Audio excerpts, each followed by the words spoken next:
storms, we decode the show. Hidden Easter eggs, lines to know. Three friends laughing, munching snacks. Lois and Clark, we're always coming back. Ooh, I'm Molly. I'm Julie. And I'm Jen. And welcome to Folks Forever, a Lois and Clark rewatch podcast. We're three fans who've been loving LNC since 1993. Each week, we'll recap one episode and talk about at least one LNC-related topic. If you would like to learn more about who we are, how we became folks, and or how we became friends, check out our intro episode. Today we're going to be discussing Season 1, Episode 6, I've Got a Crush on You. We also have a special report on Teri Hatcher's singing endeavors. I've got a crush, my baby, on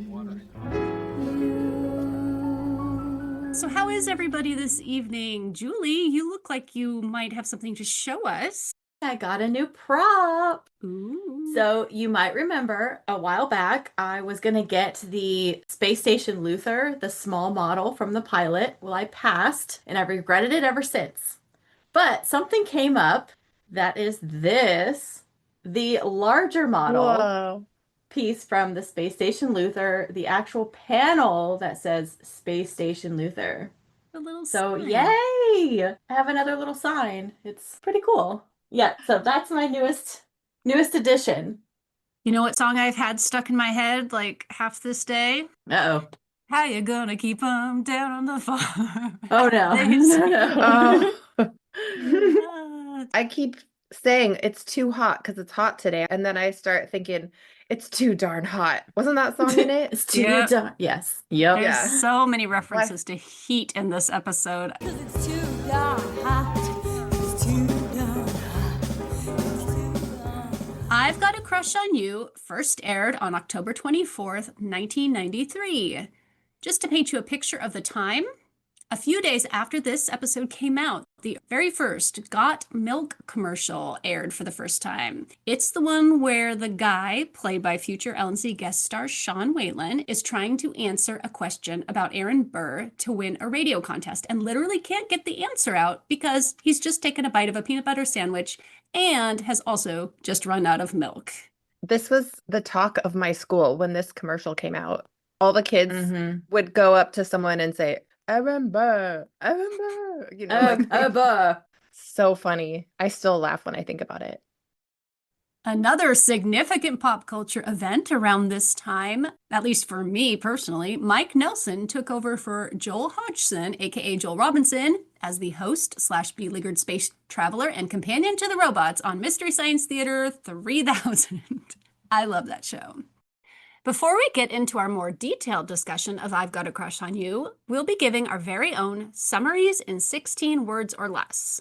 Mine is Lois sings, Clark enjoys it, and Lex Luthor wants to name yet another thing after himself. Yay. I like it. My summary is Clark goes undercover as a knockoff Temu version of Popeye the Sailor Man, and Lois can sing. I love it. Mine is Lois dresses like a chicken, Lex watches her sing, and Charlie has an awful goatee. Amen. Yes. Every LNC episode had a title. Sometimes the titles will be plays on words or references to old movies or songs, and this one shouldn't be much of a surprise. I've Got a Crush on You is the name of the song that Lois sings at the Metro Club. It was written by George and Ira Gershwin in the 1920s and has been recorded many times by multiple artists, including Frank Sinatra, Ella Fitzgerald, Bing Crosby, Dinah Washington, Sammy Davis Jr., Carly Simon, and Kristen Chenoweth. And it's also significant because somebody in this episode has a crush on somebody. Who? You can guess I'm who. confused. I think there are a lot that you could apply that to. I was referring to mean, Clark should having a we- crush on Lois. However, Yeah. there may be other... Lois has a crush on Superman. Well, that's Lex also has a Lex crush on has a crush on Lois. Lois. Tony has a crush on Charlie. Oh, yeah. Okay. There's a lot. I was going to say, There's a Lois's lot. crush on Superman doesn't really come up in this. That's true. But there is quite the spider web of mix matching going on here.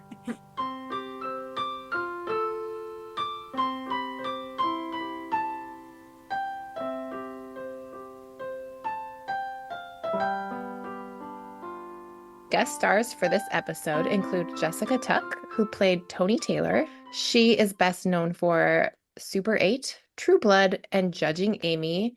And for anyone who might be a fan of the TV show The Nanny, she played Cece's replacement. I knew she looked familiar. Michael Milhone played Johnny Taylor. He's best known for Field of Dreams, She's All That as Principal Stickley, and Crimson Tide. And finally, Johnny Williams played Lou.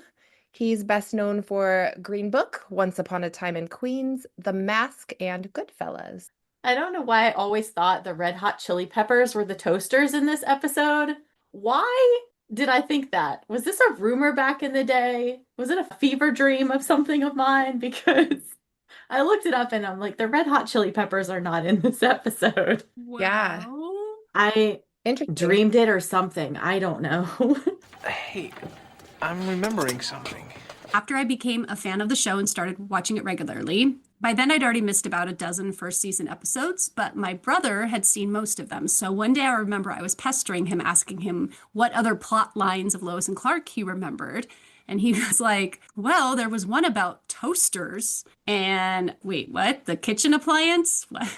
And he never could give me a straight answer about what the episode had been about, just that there were toasters. He was about 10 or 11 at the time, so I forgive him, but what the heck? A few years later, though, when I finally got to see the episode, it all made sense. Julie, do you have any memories of your first time seeing this episode? Mine's going to be short and sweet. Nothing of importance. Just the usual excitement of watching, but no. How about you, Jen?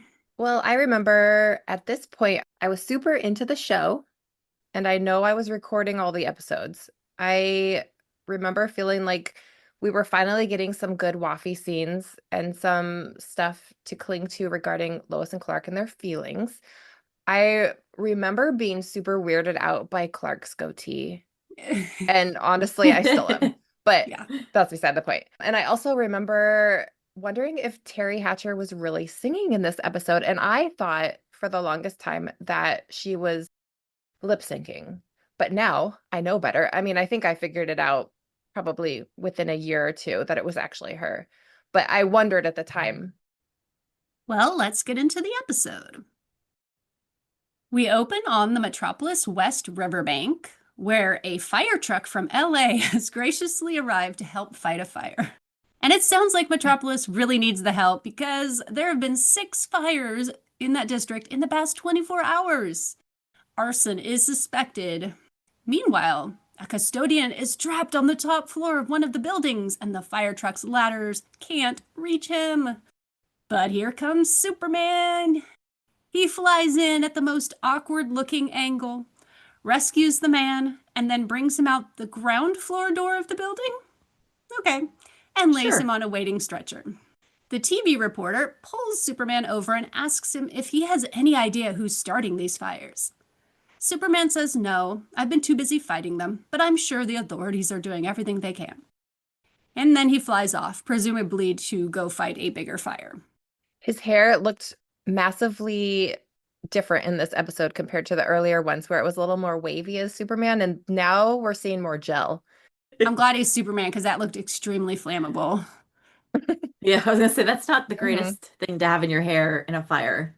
I do own some wardrobe, like makeup continuity Polaroids from this with his face all sooty and dirty. I think that's the only thing I own from this episode. Meanwhile, elsewhere, a woman is on a stage singing. Steam heat, I got. We learn she's auditioning to be one of the waitresses / performers at the Metro Club. And the man watching her is Johnny Taylor. And while he's trying to deal with these auditions, another woman comes up in front of him and says, "We have a situation. There was another fire, this time at Rudy's place." This woman is Johnny's sister, Toni Taylor, we'll learn. And Johnny tells her, "I'll take care of it." Johnny then sees someone on the stage who intrigues him, and he calls her out. A woman in a white blouse and short black shorts and fishnet stockings steps forward. Johnny likes what he sees and hires her on the spot. Can she sing? Can she dance? Who cares? She's gorgeous. Sorry, girls. Better luck next time. It's Lois Lane. Woo. Yeah. What if she's a terrible singer? After the opening credits, we're at the Daily Planet, where Jimmy and Clark are trying to convince Lois that she's embarking on something dangerous. Lois explains that the West River District is on fire, and only the West River District. So she needs to go undercover as a chorus girl at the Metro Club and find out what's going on. Jimmy reminds her that the Metro Club is owned by legit gangsters. Lois doesn't care, and Jimmy gives up. Clark appeals to Perry and implores, "Chief, talk some sense into her." Perry's response? You ever try to milk a steer? Former farm boy Clark tries to sort that one out. And meanwhile, Perry and Lois continue the conversation. As they walk away, Clark takes a sip of coffee from a paper cup, realizes it's cold, and heats it up with his laser eyes. He rejoins Perry and Lois, and Perry tells Clark, You know, Kent, it's always been my policy to back my reporters 1,000%. I mean, if you went up there and opened those windows and told me that you could fly, I'd back you up. I'd miss you, but I'd back you up. Perry reminds Lois to be careful and walks off. Clark sets his coffee cup down next to Lois's and tells her she should have discussed this undercover assignment with him before taking it on. We're a team, he reminds her. Okay. Sure. They're partners. Forget what Perry said at the end of Requiem, okay? Lois then makes the episode's first of many sports metaphors Sometimes players have to wait on the bench while other players run with the ball. and says, if you can't stand the heat, stay out of the story. The heat, get it? Oh yeah, there'll be more of that. Ha ha ha. Then she picks up the nearest coffee cup, assuming it's her cold coffee, takes a sip, but wait a second, it's hot, huh? She looks momentarily confused, then collects herself and says, besides, I am first and foremost a professional, and I certainly would never do anything to compromise my personal safety or the integrity of my work. What do you think about Lois saying that she would never do anything to compromise her personal safety? The lie detector just went off because she has already. She's constantly. That's what she does. Every single episode. She's in denial. And speaking of the integrity of Lois's work, just to counter this, Jimmy suddenly appears holding a dry cleaning bag, which has just been delivered for Lois. Inside is a yellow spandex outfit adorned with a bunch of feathers. Jimmy and Clark are laughing at this point, and Lois hides the outfit. I felt embarrassed for her. It's a Little chicken bit. suit. It's That chicken did- suit. They didn't even see the headdress at that point. I think the headdress is the best part. Oh, it's so gross. It's like actually a looking thing. I think it's hilarious. It's like Big Bird came into the newsroom and It's very Big Bird. Next, we go to Lex Luthor's penthouse, where he's holding a press conference. Clark is there. Lex is showing off his plans for a West River district called Lex Harbor. He's got a 3D model of his plans, which, frankly, are way less impressive than his hologram of the space station from the pilot, but still. It's just blocks and towers And yet you would still want and a it. pyramid. I'd still want it, yes, for sure. I know we Yeah. can do this for you, Julie. It's fine. I could I've got make so that many boxes. easy. Yeah. One reporter asks Lex if he's concerned about developing the West River area at this time, considering the recent fires. Lex is not concerned and even makes a dig at Superman's firefighting efforts in the process. Clark then poses his own question. How do you respond to accusations that coercion was used to pressure the city council to approve this project without appropriate study? I love how Clark is calling Luthor out. Mm-hmm. Mm-hmm.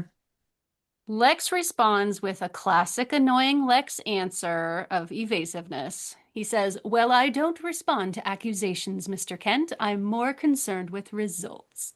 He goes on to say, I believe that with Lex Harbor, we can take Metropolis back from the criminal elements and the gang influence that apparently even Superman can control. Ouch. and Clark, knowing that Lex is the criminal elements, gives Lex a dirty look as the press conference comes to an end. Back at the Metro Club, another waitress is teaching Lois the ropes at her new job.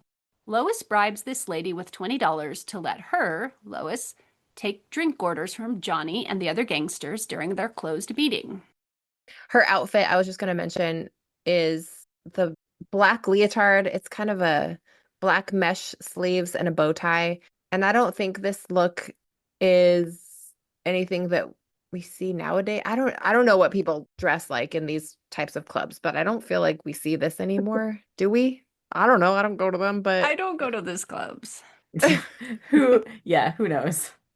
okay. Well, But in I any like case, I like the little bow tie. Yeah, It my cat seems- had it- one of those. I think it seems very 90s, but also, yeah, true. I mean, my dog has a bow tie that he wears, so maybe. So we head into this meeting. Johnny Taylor, the head of the Metros, is there, as well as 3 other gangsters and Johnny's sister, Toni. She's been hired to do the books, and Johnny would prefer her to sit back and be quiet. We learn that their dad used to run things, but he has since died. Toni thinks they should stop being old-timey gangsters and start making legitimate money. They argue back and forth a bit before Johnny pulls out a gun and fires it off into the opposite wall. The guy was telling her to basically, not in these words, but like be barefoot and pregnant. Like just talking down to her, like, you're the little woman. I And wrote, even though that's- excuse me? No, that's gross, but it also kind of makes you root for Toni at that point, I think, because you're like, no, Mhm. she should show him. Yes. I have the original draft for the script, and in it, the other Metro guys actually wanted to hear what Toni had to say. Nice to see somebody stand up for her just a little bit. So they're not Mhm. all pigs. Yes. No offense to pigs. Socrates, we're looking at you. Socrates. Oh, jeez. As the smoke clears, Toni dryly says, just what we need, a cool head in charge. She walks out of the room while a slightly terrified Lois follows behind her. Oh, I should also mention, I think this is the scene where Lois has come in to give these guys drinks, and there's a quick moment where Johnny smacks her on the butt. But I honestly don't think the actor actually touches Teri's behind. He just kind of puts it behind her. But then you hear a little A smacking smack. sound. Yeah. A little while later, the front door of the Metro Club opens and in walks Clark? Ooh, he's wearing a ski cap and some fake facial hair. Supposed to look kind of tough. But as he's also wearing glasses, he doesn't quite pull off the look. Clark goes up to the bar and orders a beer, then begins wandering around the club. Lois has spotted him and pulls him behind a curtain. What are you doing here? She asks. I'm here to back you up. I don't need backup. I think you do. And how'd you get so close to this guy anyway? He's a man, I'm a woman. You want me to draw you a diagram? But it's hard to take her seriously, probably because she's currently dressed in a yellow chicken costume, headdress and all. For your information, I spent the entire afternoon with the leader of the Metros in his inner sanctum. Wearing this? I have a question. How did she know that that was Clark? Because he takes off his glasses and he's a different person. But you put him in a goatee. And, He looked she's exactly not the same. a little confused? No. It was awful. No. It was so bad. The goatee is just a no. It's a huge no. Don't do that. What's But worse? yeah. What's worse, his goatee or his acting as Charlie? Oh. It's tough. That's a hard one. Mm. I will say, I I used still- to think like it was Dean being a bad actor, like not doing a good job. But now I know Mhm. it was Clark trying to act like somebody else. But since Clark Yeah. isn't really an actor except with Superman, he was trying to do this other part. Yeah, Yeah, it was pretty bad. Yeah. it's bad, but it's like understandable. I still think the guess. goatee is worse. But whose goatee is better? Charlie's or Lois's in the pilot? Oh, that's also hard. That's hard. I Oh, don't know how to answer yeah. that one. Clark never saw Lois in her goatee, so it's not like he even copied her or anything. That's true. The showdown of the goatees. Other than there is a picture of her in the goatee on her desk What? in this episode, which I thought was interesting. It's framed on her desk. Why? Well, Why? that was some good makeup work. She should be proud. She must be Okay. proud of it. Well, Before they split up, Lois has to go on stage. Clark does a very quick sort of teasing cheek touch, and that's cheek touch number 3. Clark goes back to the bar. He orders a whiskey, double, and then another. The bartender warns him. It's gonna hit you like a ton of bricks, pal. Alcohol never affects me. Sure. I like this bartender actor. He died in 2021, unfortunately, but he was a cool that's guy. Shoshani Hall, I think, right? He was cool. On stage, the show begins, and we hear a rendition of How You Gonna Keep 'Em Down on the Farm. Lois is obviously in her chicken outfit, and there's other farm animal dancers as well. When she spots Clark from the stage, she looks annoyed, but then remembers her job and puts on a big fake grin. Clark watches her for a bit, both amused and also, well, he's enjoying it. I thought it looked like she was having fun. Like she liked it. She looked annoyed that he was watching her. I think she was like, dude, this is embarrassing. Go away. I'm trying to do something. But yeah, she did look like she was having fun too. Clark actually did look like he was kind of distracted because he was talking to the bartender and then he stops and he's just kind of just watching her for a while. And I thought, distractions. He's into her. And then he was like, oh crap, I'm supposed to be doing something.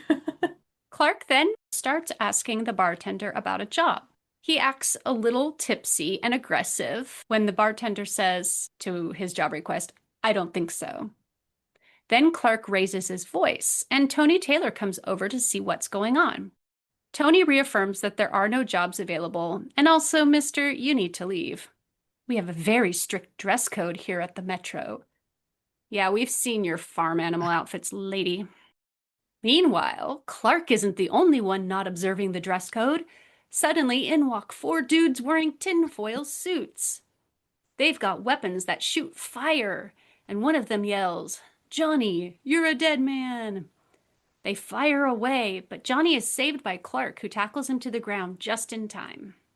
How did no one notice this? He was literally right. in front of everybody, and you see this guy in a beanie jumping on the guy with the weapon. Careless. He took a risk for sure, but Okay. It's brave. You're not going to be looking at him when there's 4 tinfoil dudes with fire guns. Okay. Johnny and his men then begin firing their guns at the tinfoil guys, and they turn and depart. Clark then sees Toni trapped behind some flames. He leaps over them and saves her. He then ushers her and Lois out of the building, and when they're gone, he turns around and freeze breaths the fire. A few seconds later, Lois comes back in looking for him. Clark, are you okay? Yeah. Who were those guys? I think we've just been introduced to the toasters. And on the wall, we see in a smoking black font the word toasters.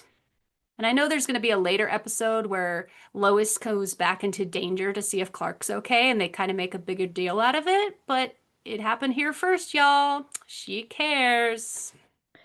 This was so different in the first draft of this episode. Clark was not undercover as Charlie. He was just himself, but he said that he got fired from the paper. Oh. That's right? Do you think that would actually work? No, I they think wouldn't that's hire why an they didn't ex-reporter. They didn't do that. Yeah, no. In this episode, he acts like alcohol doesn't affect him, but in the draft, he acted drunk and copied the mannerisms of a drunk guy at the other end of the bar. He gets loud. Johnny comes over, says he's annoying the patrons and wants to kick him out. Clark says, well, you're annoying me, throws a punch, falls into the bouncer's arms. The bartender takes money out of his wallet for the drinks and sees his Daily Planet ID. Johnny remembers he's written bad articles about him, and he's like, well, remember, I've been fired. I don't work there anymore. Fine, throw me out. But you know who's going to be all over you if you do. Superman. He's my buddy, you know. He'll do anything I want. No! Well, I guess a drunk guy would say that. But did he have the goatee? No, because he was In just this Clark. alternate. Oh.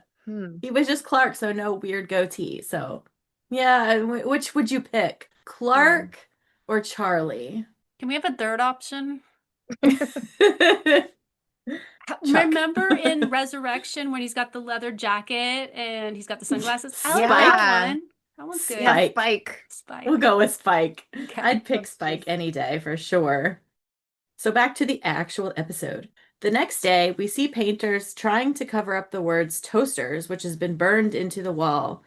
I don't know who hired these guys, but that's not how you cover up grooves in a wall. Where is the spackle?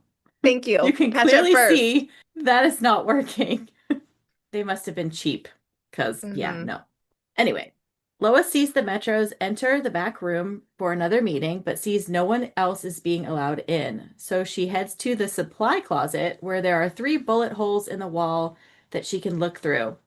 These are the bullet holes that Johnny made when he shot the place up earlier. Johnny wants to find out who the toasters are and arrange for a little payback, but Tony disagrees and wants to take over. He pulls a gun, but one by one, the Metros stand and walk over behind her, leaving Johnny very much outnumbered and forced into retirement. Lois runs into the Daily Planet to tell Clark what happened so they can get it in the afternoon edition. Forgetting that she is still in her cocktail waitress outfit and fishnets, she takes off her coat while grabbing her notebook to write something down. People begin to stare and laugh. Jimmy walks by, sizes her up, and says, Professional but naughty. I like it. Lois suddenly realizes why everyone is staring. Perry comes up and asks how the undercover work is coming. She says fine, and Perry says, well, I didn't think you'd chicken out on me, and laughs. He and Clark share a laugh as Lois just glares. Well, probably because Clark had offered her a drumstick earlier, and clearly that chicken suit has made its rounds around the office. He bought that whole chicken just for that bit. Mm-hmm. In the draft, it was a whole bucket of chicken.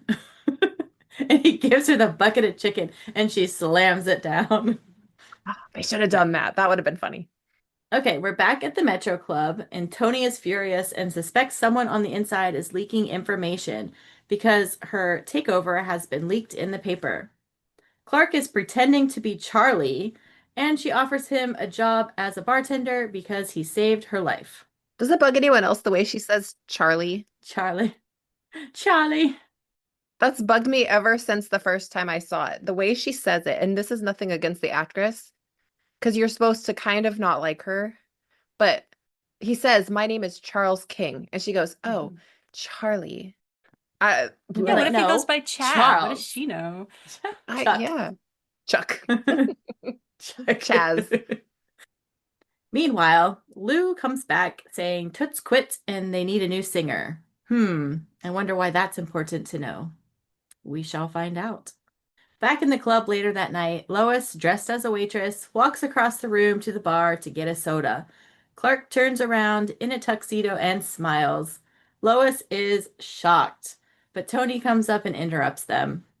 The goatee is gone. Yay! He looks good. Yeah, he looks pretty darn good in the suit. He's been redeemed. Tony had given him money earlier to go get a shave. Like, Tony, I know you're the villain, but thank you.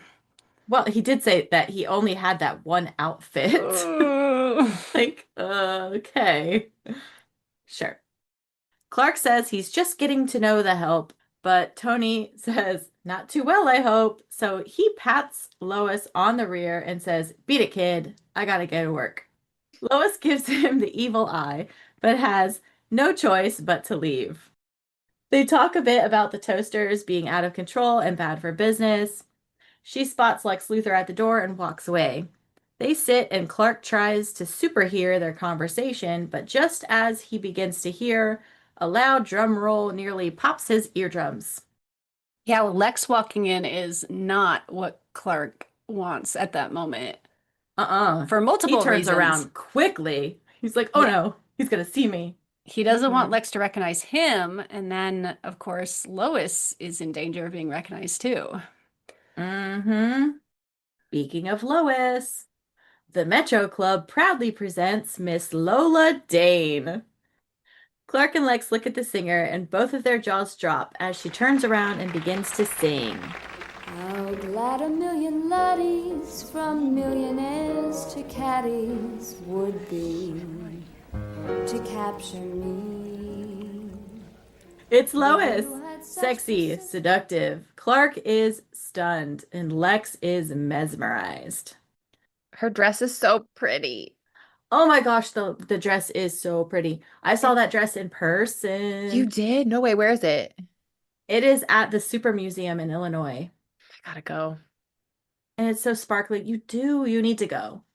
Are the little diamond earrings there too? I think it's just the dress. Lois notices Lex, but she can do nothing but keep singing. She finishes her song, and Clark finds her backstage and tells her to get out because Lex is going to blow her cover.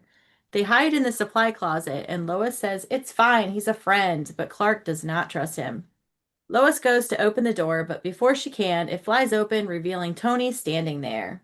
Clark thinks fast, grabs her arm, and says, "Here she is, your leak. Lois Lane, reporter for the Daily Planet." Toni says, "Good work," and Clark slings Lois over his shoulder and takes her out the back door. Lois is pissed and says, "You had a choice. You could have pretended we were sharing a moment of fleeting passion, but you didn't think of that, no, did you?" He should have done that. Come on. That would have been way better. I think all of us folks would be cheering, but no. Yes. Charlie. And she suggested it too. Exactly. She wanted it. He throws her in a dumpster and yells, "Stay out!" Did you talk about how he x-rayed 2 dumpsters and like put her in No. the worst one?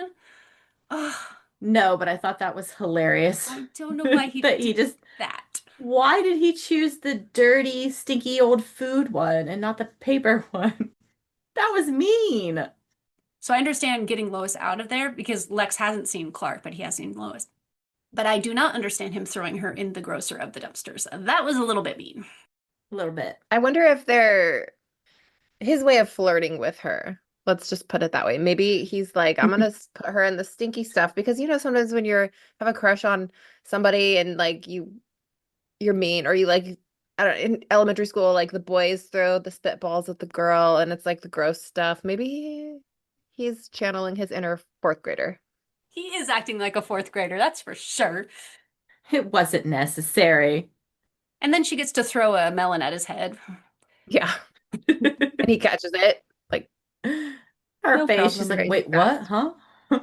Huh? Huh? What, huh?" Sports. More sports. Yeah, more sports. There's too many sport metaphors in here. Does anybody know this song, "It Ain't Necessarily So"? Because that's the song that she was supposed to sing in the draft. Is it also from the 1920s? Because it is super old. I there's a did theme look it going up on YouTube. It is super, super old. Ain't necessarily so. It ain't necessarily so. The things that you like. I've Got a Crush on You. Much better choice. Later that night, Clark is home making tea when his door bangs open and Lois enters angry, yelling. You rotten, backstabbing piece of slime. You know, some people might be fooled by that innocent, boyish exterior, but not me, not anymore. Tea, Lois? It's a calming herbal blend. And then insert more sports metaphors. You know, sometimes on a team, the person carrying the ball gets hemmed in and she has to hand off to another member of the team who's in a better position to score. Sure. There's a knock at the door. Clark x-rays the door and sees Toni standing on the other side carrying a grocery bag. He tells Lois that she better go because his dinner date is there.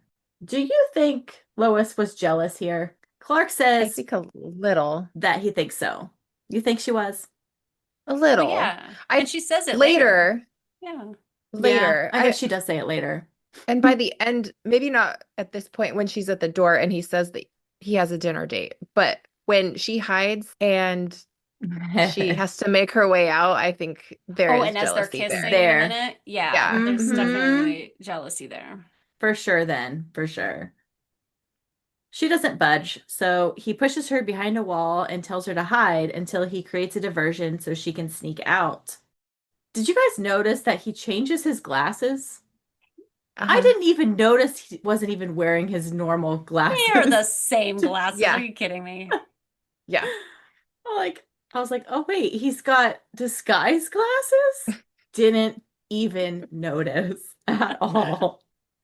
Maybe But his Clark okay. glasses are like designer, and maybe the other glasses that he has. Oh, yeah. I guess his poor person disguise ones are glasses. more like circular, more Yeah. plain. Right. But yeah, didn't even notice until he changed them. Wow. I was like, oh, okay. He's Very got fake detail glasses oriented, too. Clark. I Yeah. know. He lets Tony in and she wants to make him lasagna. Have you guys ever made lasagna before? Oh, yeah. This is not a Mhm. quick meal. No. How long was she there making lasagna? If you want to go into a guy's apartment and get to stay a while, I think offering to make lasagna Lasagna. is going to be a thing. Mhm. Because what are Right. they Yeah. going to do while it's cooking? They're going to have to do Exactly. thing. Like, that's a long thing to make, but okay. Mhm. Anyway, Clark says it sounds delicious. He leans in and kisses her, turning her head away from the door. He motions with his hand for Lois to get out. She stares at them for a beat and then leaves, closing the door behind her. Tony is pleasantly surprised, saying, "You don't waste any time, do you?" And Clark says, "Not if I can help it. You said something about lasagna?" Yeah. Clark is definitely charming, but I also, it kind of bugs me here since he's faking it Yeah. with her, but Yeah. You feel Do you think bad it's for completely Tony. all fake? I'm not sure. Mhm. You think I so? mean, I think he doesn't think she's bad at this point. He doesn't think she's the villain at this point, but Yeah. I don't think he's attracted to her. He's got heart eyes for Lois, I think. Too much. He's got tunnel vision. Yeah. What about you, Julie? What do you think? I don't know. I was iffy. A few of those scenes, I'm like, is he? I mean, he's turning on his charm, like big time in part of it, but I'm like, well, maybe a little bit. I don't know. Not sure. Maybe. But he kind of drops his Popeye act a little bit. I don't know. He's merging back into Clark. He's a little too Clarky in there. So we see Lois's door open, and in storms a fuming Lois Lane, still in her sparkling dress. She pops on the light and starts to rip off her shoes while proclaiming how not jealous that she is, and how that'll be the day as she walks behind a wall. The camera follows her movement and catches her on the end, and I thought this was a really clean, fun little shot. And I remember noticing this back in the day, and I still appreciate it. A little quick change. She pops out of the other side in a bathrobe, stomps into the kitchen, and grabs a tub of ice cream out of the freezer, when suddenly it dawns on her that maybe she is jealous. Did y'all notice the lid was already off the ice cream and the spoon was already in it?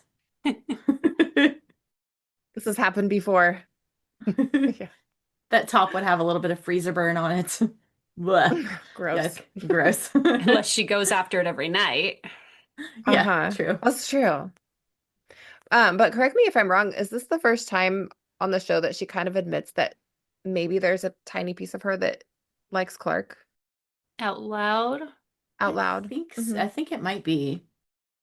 And P.S., her hair looks really good here. It's like wavy. Yes, it does. And it's kind of like coming out a little bit. Yeah. It's cute. Then we hear a knock on the door, which confuses her. So she gets up to answer. Who is on the other side of the door but one Lex Luthor singing, "Let's do it, let's fall in love." He showers her with compliments on her performance and suggests that it's the real her. And then he pops a finger into her ice cream and asks if she has an extra spoon. How rude. Ice cream. Get your finger out of my ice cream. Wow, really? I thought this was kind of charming. I thought he was kind of showing a little bit of his human side here and making the storyline a little more complex. He was very charming in this scene. I don't know. So Yeah. I could see why she kind of would have fallen for him from this scene alone, just because he was charming. But ew, Yeah. no, we don't want that. Yeah. But kudos to John Shea. Good job. Yeah, she's feeling so sort of bad when she first comes home, not only being thrown in the dumpster, witnessing Clark kiss somebody, her stage debut ended this way. To have someone come over and be nice to her is like, it is charming in a toxic way that we don't like where it ends up. But if Lex was a nice guy and had come over and done this, I would be like, yes. Anyways, she invites him in and she shoves her heels and ice cream into the freezer. She thanks him for not blowing her cover, and he suggests that that's what friends are for, and that tonight it looked like she needed a friend. Lois then asks what Lex was doing at the Metro Club, and he responds that he was meeting with a new member of the Metro gang. She had supposedly called him, and they have similar interests in the West River District. He says that she even suggested a partnership. Lois just smiles and asks him what he's doing here in her apartment, and he says that he came to warn her about Toni Taylor, and he suggests looking into her. She says thanks for the tip, and that she owes him one, to which he says, well, don't think I won't try to collect. He goes in for a kiss on the cheek and says goodnight. She looked a little disappointed that he didn't go in for a real kiss there for just a millisecond, and then she was a little like, oh. Her poor ego after all of this, and then that at the very end, I think she was disappointed. So then we're on Clark's balcony. He stands beside Toni Taylor, offering compliments on her cooking, while the saxophone lets loose its sultry notes, the show's usual cue to suggest that flirtation is in the air. She admits that she's trained in cooking, and they go into a conversation about her father. She wanted him to be proud of her, and she admits that she didn't want to run a crime syndicate. She wants to run a legitimate business. But she needs to get past this thing with the toasters. Clark tries to support her, and she seems to think that he wants a little more. She says, okay, but not tonight, because she has a previous engagement, but quickly asks if he's disappointed.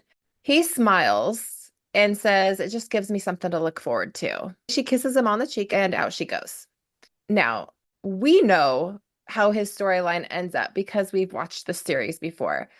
What would he have done had she not had that previous engagement? Done anything? Like, how far would he have taken this? Clark, personally, not far. Not far. This would be where he would have an excuse for something. Yes, exactly. He has to return a videotape. Yeah. Oh, I just remember my aunt and her dentist appointment. I have to take her first thing in the morning, and oh man, I really should get to sleep. And like, he's got to practice his excuses at some point. So this would have been perfect. But yeah, that's okay. But Lois is in the shadows outside of Clark's apartment and follows her to Lex Harbor. Toni ignores the bright yellow caution tape and goes through a door anyway. We see Toni walking around a bunch of statues when men dressed in all black jump down and surround her. They ask if she's got the money. She admits that they botched the hit on her brother. As they're talking, we see Lois sneaking in behind Toni. Toni says she wants the toasters back. But the punks say, no way. She says, I made you. But the four guys take her on, and they say they're not as dumb as she may think. But oh no, suddenly they hear something in the other room, so one guy goes to investigate, and you can hear a pin drop. So they don't see Lois, and they blame it on the big rats. Toni asks what will happen to her. They respond by saying they have a barbecue planned for tomorrow from the wharf to the Metro Club, and they'll come back for her if the rats don't get to her first. Lois sees a rat. I'm so cute. And she looks terrified. Are you guys afraid of a little rat? I had rats as a kid, so I love rats. They're so cute. I think they're cute. We're going to see rats again on Lois and Clark. A few times. They like those rats. And a fake one. Well, yeah. I'm assuming y'all saw the fake rat, right? Oh, what are you talking about? Sitting there? Oh my gosh. I know. At least got a wind-up rat or something. Something that they held that scene a little too long. Yeah. So now it's morning, and we find Lois sleeping in her little hiding spot. but there's a guy walking around with a gun saying, I see you. I'm gonna get you. Your little tail is mine. But no, he's not talking to anyone really. He's putting out warnings for the rat. And I do this when I'm see an ant in my kitchen. That's basically me. You're toast. You're toast. Anyway, we hear squeaking and the jerk runs off, chasing the rat, and Lois takes the opportunity to sneak out. So next we hear a knock at the door and Clark puts on his glasses. He's wearing the second muscle shirt of the series, this time in navy blue, also boxers and socks. He walks to the door and opens it, and Lois is standing there. Clark looks like he's got a headache, so Lois looks him up and down and asks, Tough night, Clark. Where's the phone? She just like barges in. Clark notices the back of her jacket's dirty and says, Gee, I thought I was hard on clothes. And she bats his hand away. She asks the person on the other end of the phone call for the arson and investigation unit. Clark asks her, Where were you? Sleeping with a rat. How about you? She is very moody. Clark admits that Toni left about 10 last night, and she says, Yeah, I know. And Clark's like, Huh? How? And she admits that she followed her and says that Toni is behind the toasters and now they've got her held captive. And also that they're planning on burning the West River to the ground, starting with the wharf and moving inward. But she's getting even more steamed at this point because no one's answering the line. So Clark turns on the TV and there's breaking news that fires are taking over. But dude, why is Clark just now finding this out on the news? Where did his super hearing go? How far away is... What has he been doing? Has he been sleeping? Has he been listening to audiobooks? Why has he not been out fighting fires and, or at least noticing that something's going on? He's just chilling. So weird. In the draft, it has them looking out the window and seeing it. So I'm guessing it's not that far. Well, he hasn't really been fighting the fires for the last 3 days. He's been busy being Charlie, so that's not very helpful, Superman. He just doesn't care anymore. I mean, what's the point, really? They're just going to start another one, but still. Yeah. Maybe he can only play 2 people at once. So right now it's Clark and Charlie, and Superman has to just not exist. Checks out. Lois says she's going to the police station and tells Clark to meet her at the planet. She hesitates and says, Superman, I hope you're out there, and runs out. And then we see Clark take off his glasses and then take off his shirt. Fan service. Thank you. The city is on fire. There are trucks and cars burning. And this actually looks like the courthouse that's near the Daily Planet, right, Julie? Probably. Probably. Just like down the street. Yeah, it's down the street. Anyway, 4 guys dressed in all silver everything, including hard hats, walk onto the scene. And they look to me like those, do you guys know what the street guys that are like have metallic paint all over them and they stand on the sidewalks and they stand really still and they act like a statue? That's what they reminded me of. But these guys are not holding still at all. They're toting their flame guns around like they own the place. And one guy goes, I'd like to propose a toast. And they set more things on fire. But whoops, there's Superman. He says, you know what they say about people who play with fire. To which the toasters reply, Yeah! They get burned! And then they attempt to set Superman on fire. They fire their weapons and his cape actually starts to catch on fire. Superman pats it down and the flames disappear. And then he uses his freeze breath to freeze them in place. And then we get a great impression of the Tin Man from The Wizard of Oz when one of the toasters says, hey, you can't leave us like this. But he can't move his mouth, so it's like comes out as oil can.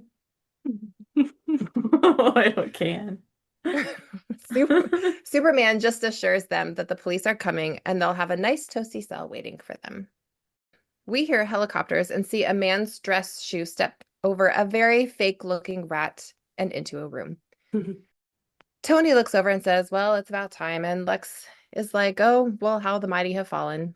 She wants him to untie her and says that they had a deal. He argues that was the plan, but it turned out better for him than for her. Lex was able to pick up all the real estate he needed for Lex Harbor at great prices thanks to the fires. But she had it all in her hands and she got careless. She let a reporter come between her and an empire. She threatens to tell everyone that he's behind the toasters, and he says she won't because she's too intelligent. She knows that Lex is too powerful to go against, and he suggests that when she gets out of jail, that maybe they'll let her back into the game. She just says that he's dangerous, and he says, thank you, and welcome to big business. I still want to know why they used a fake rat. Was John Shea scared of rats? Because they threw Teri in a pit of live rats, Mm-hmm. and he won't step over a rat. Yeah, their rat It is wrangler weird. called in sick. They're like, okay, throw a fake one. I need a fake rat. At least put it on a Or could- string or something. Make it move. Make it It move could have a been that little. if Or the do the rats were shot having a hard, little faster. A little Yeah. bit faster through there. if the rats were having like a hard day and they're too antsy, maybe it was too much of a risk for him to step over with still being, what's the word? Safe. Good with the animals, safe with the animals. Thank Yeah. you. What's the English word for that? Safe. Safe. Safe. Thank you. Safe. What do you guys think about Tony Taylor after this whole scene? I can't remember if we mentioned it, and this was actually something I caught watching this episode, that realizing that she actually had tried to get her brother killed during that attack by the toasters during Lois's chicken dance. That was supposed to be him getting killed, and then of course Clark saved him. So she, did put a hit out on somebody, and she did co-start the toasters and burn a lot of stuff. But I also feel a little bit bad for her, and I think it's just because she and Lex are both guilty, and she's the one taking all the blame. So Yep. does she deserve the blame? Yes, some of it, yeah. But Mm-hmm. also I was kind of rooting for her too, and I know Clark was. Feminist icon Tony Taylor. Yeah, she's more complex of a character than some of the other villains that we see later on in the series. So the next snippet of a scene, we see Superman flying through a giant lightning and thunderstorm, and he uses his super breath to blow a bunch of rain clouds over the harbor area, essentially using the rain to put out the fires. Then we see Clark walking into where Tony is tied up, and Tony asks how he found her. He said he heard a tip, and Tony says they need to get out of there before the toasters come back. Clark just says Superman already took care of it. Clark says that she let him down, and she admits that she had to create a situation that would allow her to take over the metros, and there was no other way. He says that there's always another way, and she coos Charlie again. And that's when Clark decides to come clean. He admits, my name's not Charlie. It's Clark Kent. I work at the Daily Planet. So then she admits that they were both hiding the truth, and what happens now? We hear sirens, and Clark's like, I think you know. And she tries to seduce him one more time, but Clark stood there like a locked vault, closed and unmoving. She's definitely getting the point now. I guess not. I'll miss you, Charlie. Now it's raining, and Lex is on his big, gigantic cordless phone, looking out the window. He says now it's time to move to phase 2. He wants to break ground on Lex Harbor next month, and he says to destroy the weapons and the plans. And then he blows his cigar smoke all over his little mini city. And then finally, back at the Daily Planet, Clark walks in and says hi to Lois. She asks where he's been and that she had already finished the story. He suggests a little sidebar on Tony Taylor and that he's just been saying goodbye. He admits that she's not all bad. And Lois just says, nobody's all bad or all good, except Superman. She goes on to explain that Superman would never have cut her out of the story by riding her out to the opposing team. And then they both go on to make numerous sports metaphors again. I'm totally over that by now. But then Clark asks her to just be honest. Wasn't she just the slightest bit jealous of him and Tony Taylor? And she smiles and laughs, painting an image of her at home in a schlumpy robe, crying into a tub of Rocky Road ice cream. And she says, in your dreams, Kent, in your dreams. He smiles, she smiles, I smile, we all smile. And that's the end of the show. Well, was there anything you wanted to talk about further? Favorite moments, new things you noticed?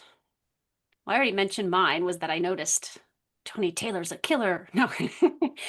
I did want to actually say, one of my impressions when I used to watch this episode, not only was Clark acting like Charlie, it was such weird acting, but I always thought the Tony Taylor actress was kind of a meh actress too. But this time around, I think it's just that she was making a choice. I just think that Tony is a sort of reserved, straightforward, straight-laced well, not straight-laced, but like that's just who she is. I think this actress was making a choice with Tony. I don't think she was acting in a bad way.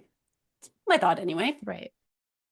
I'm curious. It doesn't really have anything to do with this episode, but I was thinking if we were to pretend for a minute, and let's say that somehow at this point of the show, let's just say that Lois found out that Clark was Superman.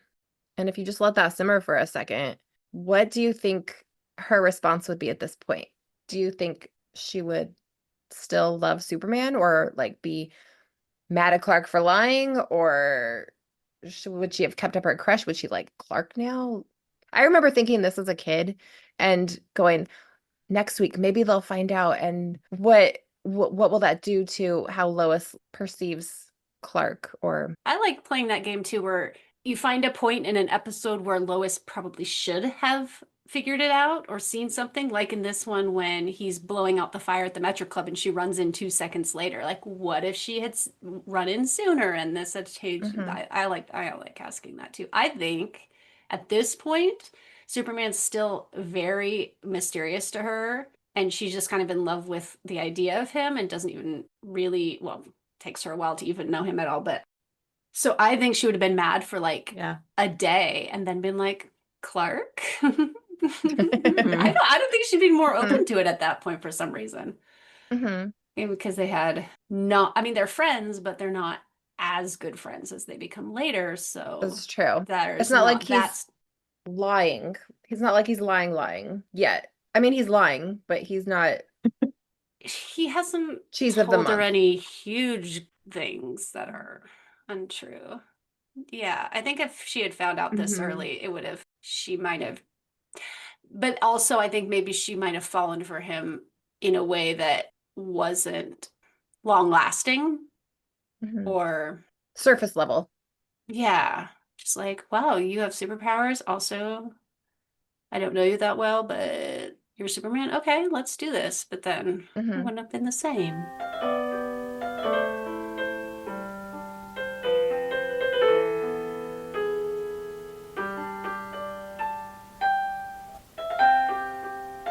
When planning this podcast, we decided on a number of things we each wanted to focus on in every episode. And today we're going to begin with my section called What the Hell Was Lex Talking About This Week? When Lex showed up at Lois's apartment, he said to her, "Let's do it," followed by "Let's fall in love," which is, yes, a double entendre. However, they are also song lyrics, and Lex passed this off as requesting a song from Lois. Let's Do It, Let's Fall in Love was written by Cole Porter in 1928. It's had many revisions over the years and has been sung and recorded by many artists, including Eartha Kitt, Louis Armstrong, Diana Ross, and Lady Gaga. And that's what Lex was talking about this week. Yay. Jen, our companion of the animals, were there any friends in this episode? There was one rat in the garment factory, and he had a nice little headshot in this scene. And one very fake-looking rat, again, when Lex is walking in to find Tony Taylor. I don't know if we can count the second one because it's obviously not real, but I'm going to just give them credit for it, and we'll just say 2 rats. Julie, will you tell us about some of the changes between the original draft of the script and the final product? How long you got? I will start basically where I left off.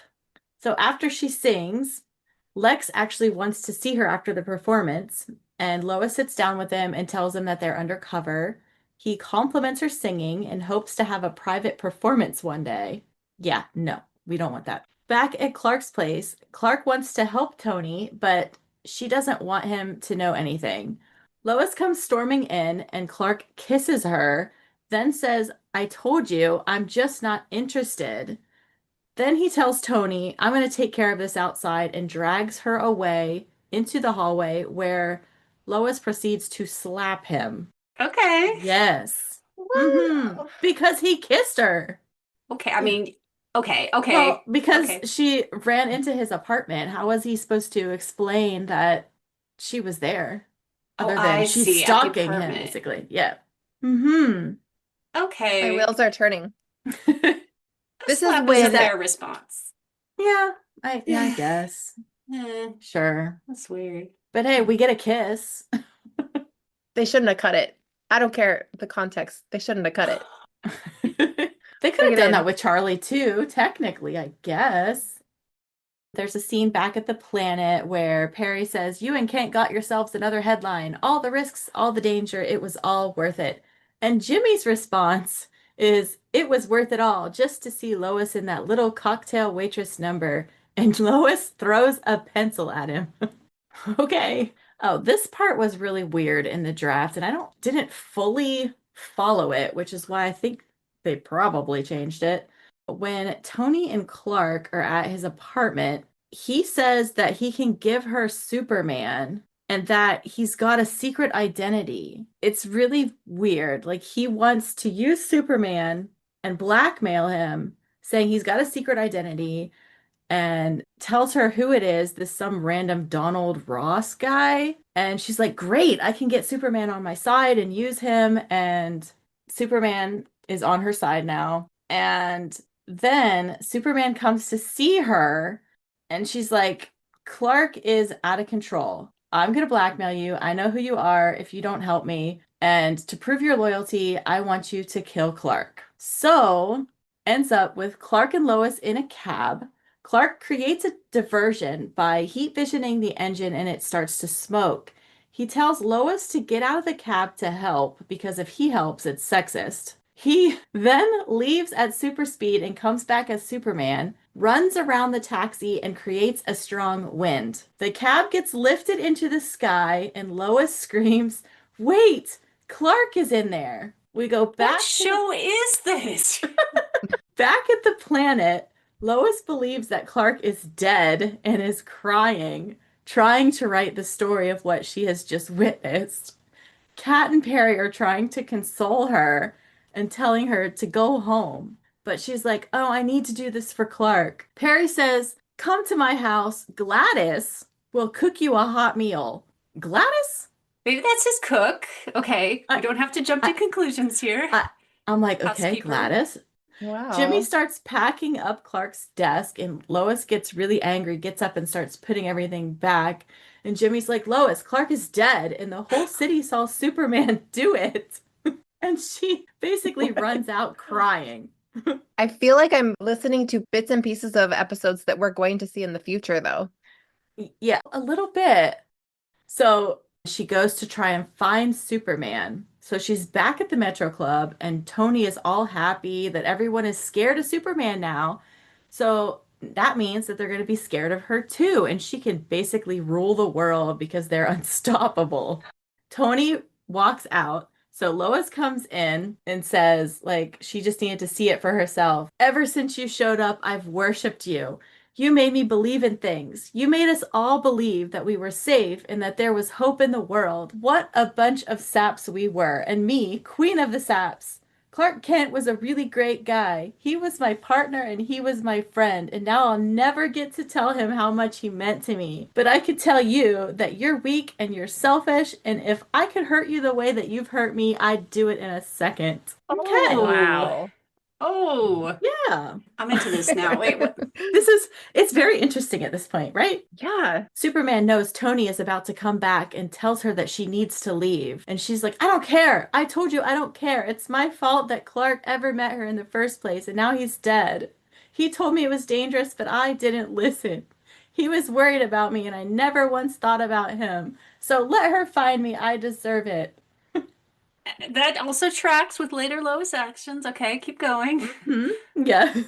Tony comes in and Superman kisses Lois. Okay, so now she's kissed Clark Okay.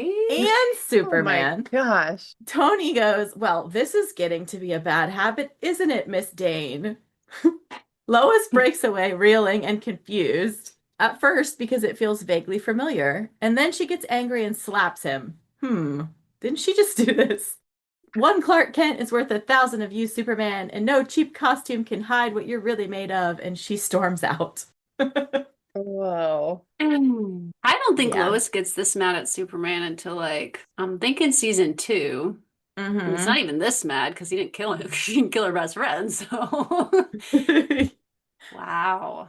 This is Yeah. so weird. They Ugh. really reined this back when they cut scenes. Oh, they they cut- reined they it cut a way lot. back. So then But I kinda Tony's dig like, it. forget her. I know where the toasters are. Go toast them. And he flies away. That's when he starts to get the storm and, pushes it over and takes all the fires out. And then the toasters basically kidnap Tony. She offers them $4 million and is getting them set up in the Cayman Islands. The toasters get in a speeding car and run away, but the cops catch them. That's basically the end of the episode, except for Jimmy announcing Clark's return. And then you have the cute little end scene that's like Clark saying hi, Lois saying hi. And he goes, that's it? Just hi? And she says, you were expecting tears? Sentimental gushing? Sorry, but that's just not me.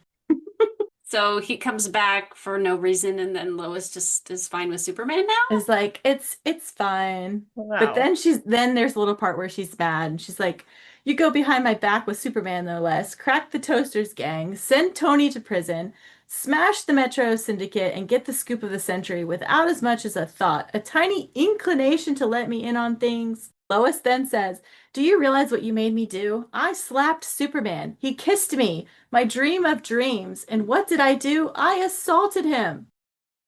And he says, well, you slapped me too. And she says, and I enjoyed it. Jimmy then comes over and says, well, who's the better kisser, Clark or Superman?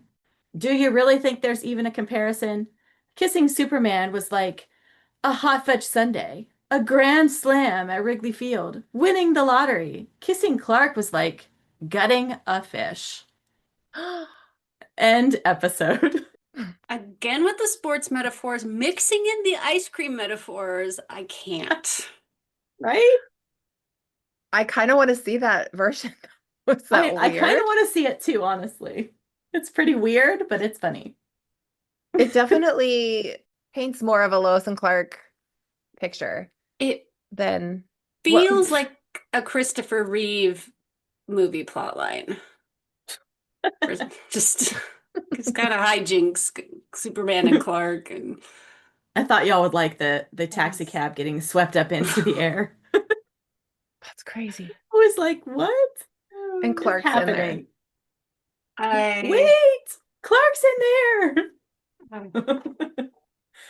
But I did get vibes from like That Old Gang of Mine and what was Definitely. the got vibes of Lucky Leon when uh-huh. everybody thinks he's in with the bad guys for a minute. Yeah. Yeah. There was like a whole scene in the draft too that they cut, but they did put it in Barbarians at the Planet. It's the little scene where Lois is on the elevator and there's a guy smoking and she's like, can't you read? Like, Yeah. and then they're like blowing out the Uh-huh. cigarette and all that. Oh, They moved that all the way down to Barbarians at the Planet. So they must have Oh. really liked it. Interesting. But it makes sense for this one. I mean, smoke. There's a lot of fire. One of my jobs is to talk about any real life people, places, or events that were mentioned in any episode. During the scene where Lois was dancing in her chicken outfit, we heard the song How You Gonna Keep 'Em Down on the Farm, an old vaudeville song written in 1919. We also briefly heard one of the auditioning ladies singing Steam Heat, which is from the 1954 Broadway musical The Pajama Game. And we heard a rendition of Too Darn Hot, which is from the 1948 musical Kiss Me Kate, written by Cole Porter. We also got a reference to Popeye the Sailor Man, a classic cartoon character that debuted in 1929 and is known for his extraordinary strength, specifically after consuming spinach. We also got a mention of Fiji, officially the Republic of Fiji, an island country in Melanesia, part of Oceania. I am reading right off of Wikipedia here, in the South Pacific Ocean. Never been there. Jen, what is your choice for the lamest excuse Clark uses in this episode? This episode doesn't really have any excuses.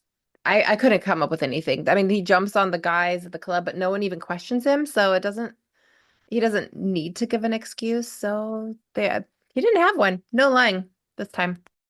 Julie, did you notice any goofs or bloopers in this episode? I did notice a few. You actually caught one. The fire trucks at the beginning of the episode said Los Angeles City Fire. That's a little far for them to be coming to assist. That's on the complete separate coast. So, yeah, stock footage used there.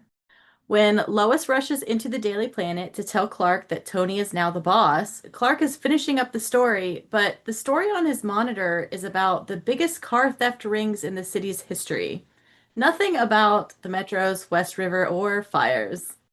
I paused it so I could look at it, and I was like trying to read the words because I was on HBO, and I saw stuff about theft, and I was like, did I miss something? Was this the story he's writing, or is this another story?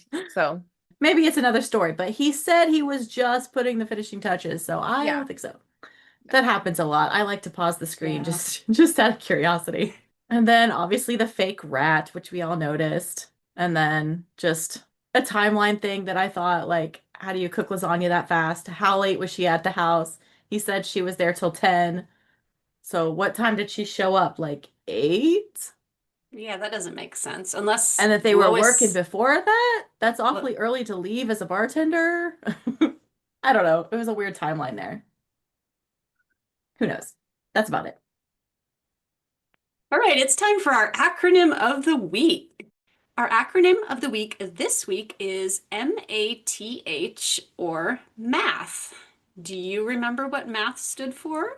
I do. I believe it was Men Admiring Teri Hatcher. That is correct. Yep. This was one of those acronyms that was joked about and put on acronym lists, but practically speaking, I rarely saw anyone actually use it.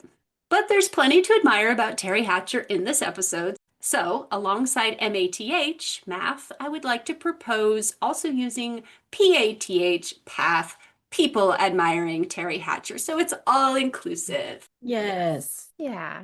Now we come to the end of our episode discussion. On a scale from A+ to F-, we are going to give grades to this episode. And I get to go first today. And I really struggled with this grade. I went back and forth, back and forth. I have finally landed on an A-.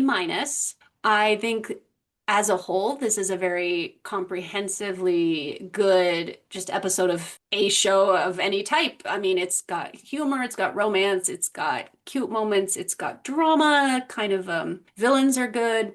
Don't like a couple of things about it. I think I'm always going to drop a grade on an episode where we have to sit in on villains' meetings. I don't care. I don't want to see that. The chauvinism and sexism is a little ick, but I wouldn't drop the rating just for that, but it also is just something to consider when I'm like, oh, I don't know. Just a few little things that bug me, but otherwise a solid episode and probably my favorite so far. A-. So that's funny because I gave it the same exact rating, an A-. It is actually one that I do go back to and watch. I like this episode. I like the chemistry between them both. They're friendly, but they're funny. They're arguing back and forth. It's a silly episode. It's a fun episode. She sings, she dances. Yeah, A-. Okay. Well, now it's my turn. And Uh-oh.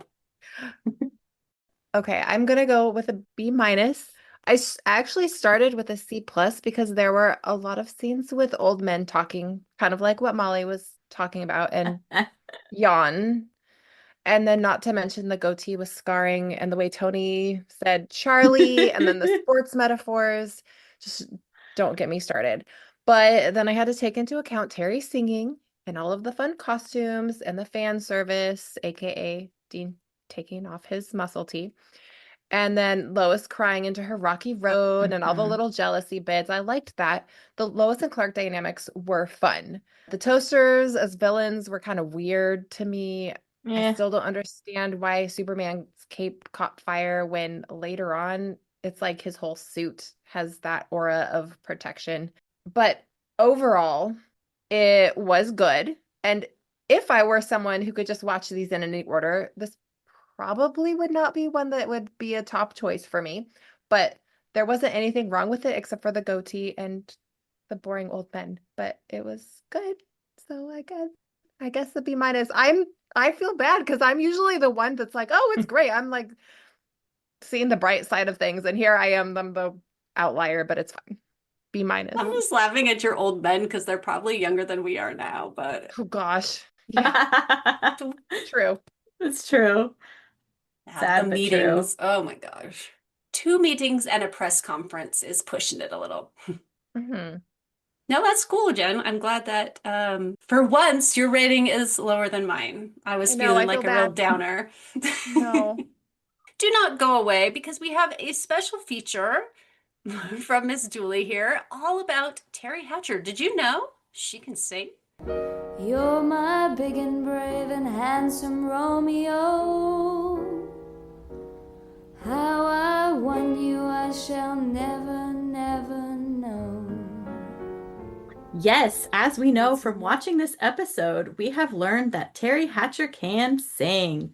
And because Teri ended up singing in this episode, I thought it'd be a fun tie-in to talk about Teri's other singing. What would the word be? Projects? Performances? History? I don't know. Endeavors? Teri started her acting career on television, appearing on The Love Boat in 1985 as Amy, a singing and dancing showgirl in a group called the Love Boat Mermaids, who would perform a dance number on each episode. I know I've shared some silly dance routines with you guys in the past, but did you guys ever watch any of those episodes? I never watched the full episodes. I saw the clips that you've sent, but I Never have full one? watched seen them. so many Love Boat episodes, but not Teri's for some reason. They've just never come around in the cycle. But man, Love Boat is a vibe, man. It is. It is. It's the only season that I've actually watched is the last season. But, some of them are good. There's a few that she has actual like little scenes that aren't dance numbers, so there's some cute ones in there. After The Love Boat and before Lois and Clark, singing-wise, there wasn't much other than a MacGyver episode titled Cleo Rocks, in which she Yes. played Penny Parker, an actress playing Cleopatra in a musical. Though for some reason they did not use her voice. Sadly, a missed opportunity, I think. Although it's a great episode, check it out if you haven't already. But, I'm a big MacGyver fan, so. As we know, she sang multiple times on Lois and Clark as Lola Dane in this episode, and again in third season as Wanda Detroit. I know we all love and are looking forward to that amnesia arc, right? Get me out of here. Save Yeah, me. that's sarcasm. In 1999, a few years after Lois and Clark ended, Teri played Sally Bowles in the national tour of Cabaret. The tour began in LA, where John Shea and Kurt Russell, her co-star in Tango and Cash, were in attendance on opening night. Then it hit Boston, Chicago, and ended up in DC. I was lucky enough to actually go see her in this multiple times in Chicago and in DC, and she was amazing. That first viewing of Cabaret for me was a wild, exciting, epic week. This shy, introverted 19-year-old decided to drive from Ohio to St. Louis and then St. Louis to Chicago by herself. This was the first time I'd ever driven any long distance alone, and only thing getting me there was printed out MapQuest directions on my passenger seat. Kind of scary. Now, why did I drive to St. Louis when the show was in Chicago? That same week, Dean was playing in a celebrity basketball game in St. Louis, and the folks were sponsoring him. There was a meet and greet planned, and I knew I had to be there. This was the event that I finally got to meet folks that I had been chatting with online for years, and this was actually when Molly and I finally got to meet in person as well. But anyway, we are talking about Teri here, and I'm sure we'll talk more about the St. Louis event in depth at a later date. but thought I'd bring it up because it kind of ties in. Why? Because I went straight from that event to meet up with other folks for the Chicago showing of Cabaret. Now, what do I remember from these fun days? Let's see. As a dumb 19-year-old who had never left home by myself, I didn't have my driver's license on me. So, what do you typically need when checking in at a hotel? Anyone? Driver's license? Maybe? A driver's license, of course.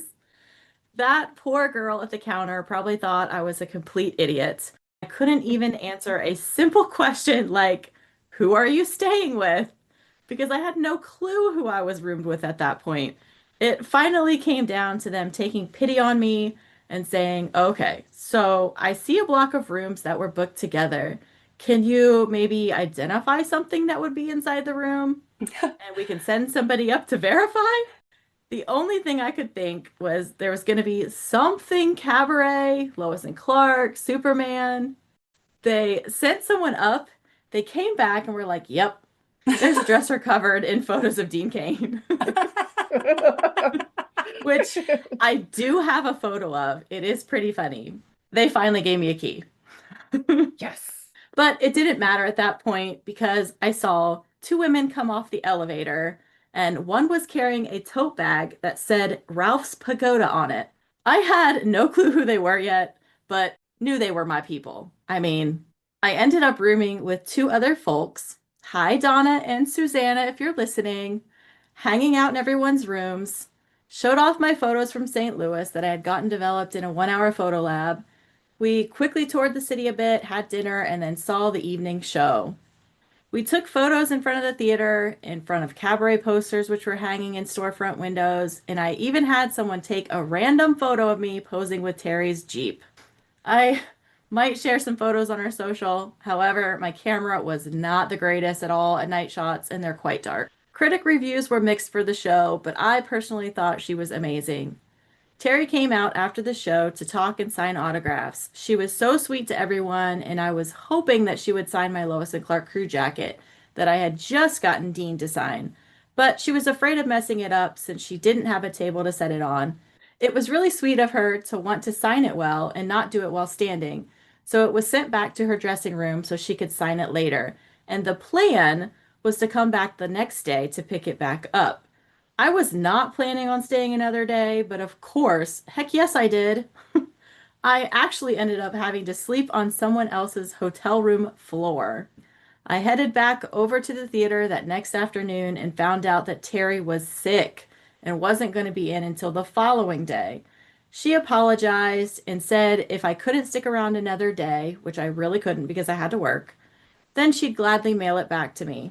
I thanked her, wished her well, and drove back home, where I remember my mother specifically saying, basically, that I was an idiot and you'll never see that jacket again. But it showed up at the doorstep just a few days later. That jacket is one of my most prized possessions. It holds so many great memories. I have since gotten it signed in person by John Shea and also Kay Callan. I'd love to get Tracy, Justin, and Michael someday, but, those are super hard to acquire. But hey, if any of them are listening, hit me up. About a year ago, I was able to purchase this ginormous Cabaret banner poster thing that was hanging in a business's window in Chicago.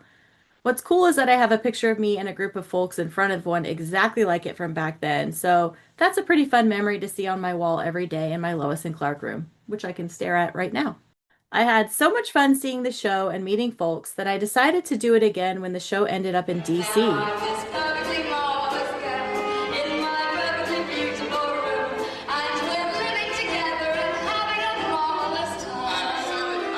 I can't even fully explain it all on a podcast, but the memories that I have from that year specifically are some of the best moments of my life.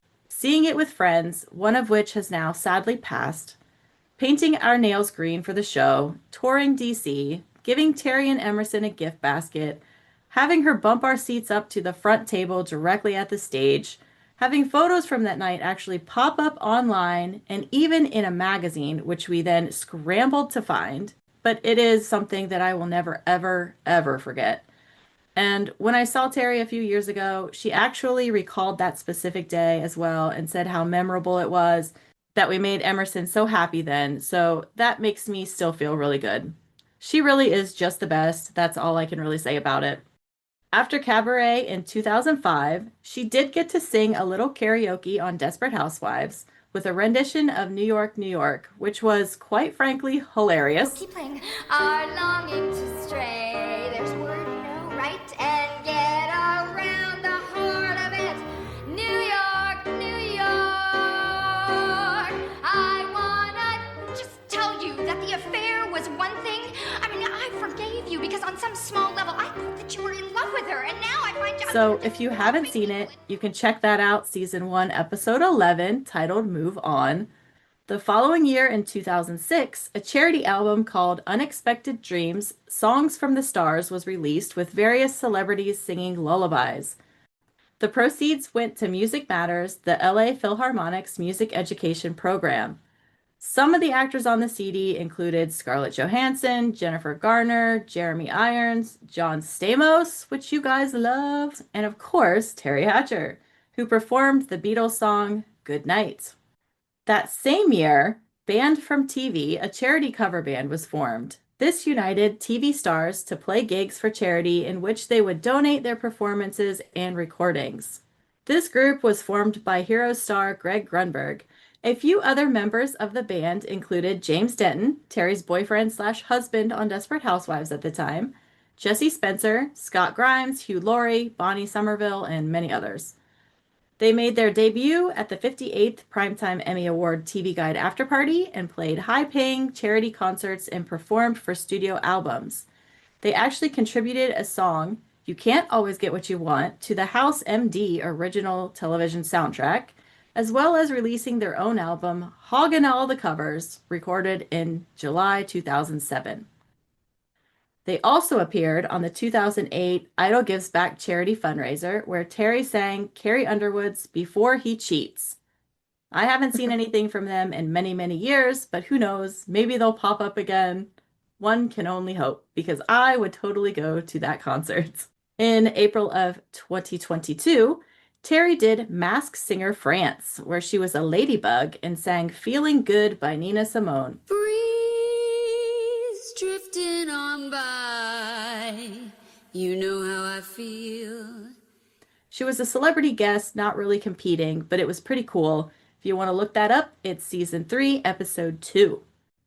And finally, the last thing I will briefly mention is that in October of that same year, 2022, Teri played Morticia in the Addams Family musical, which played in Thousand Oaks, California.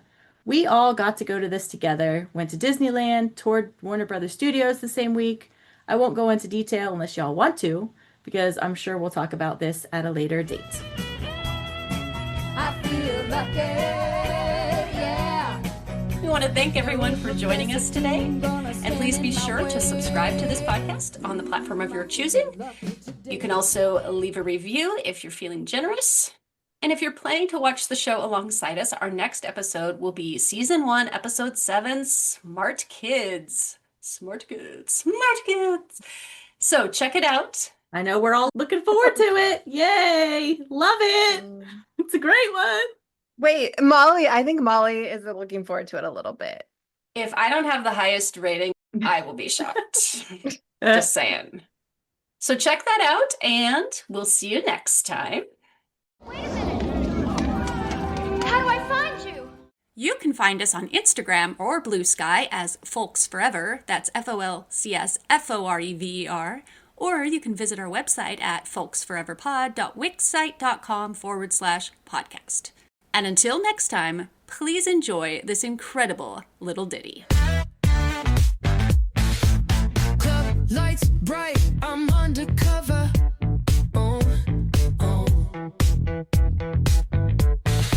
Sneaky moves, gotta act like I don't know. Lois in a feathered fit, stealing the show. Clark pretending, mixing tricks real low. Chicken feathers, she spins so fine. Crime fam watching, sipping their wine. Undercover.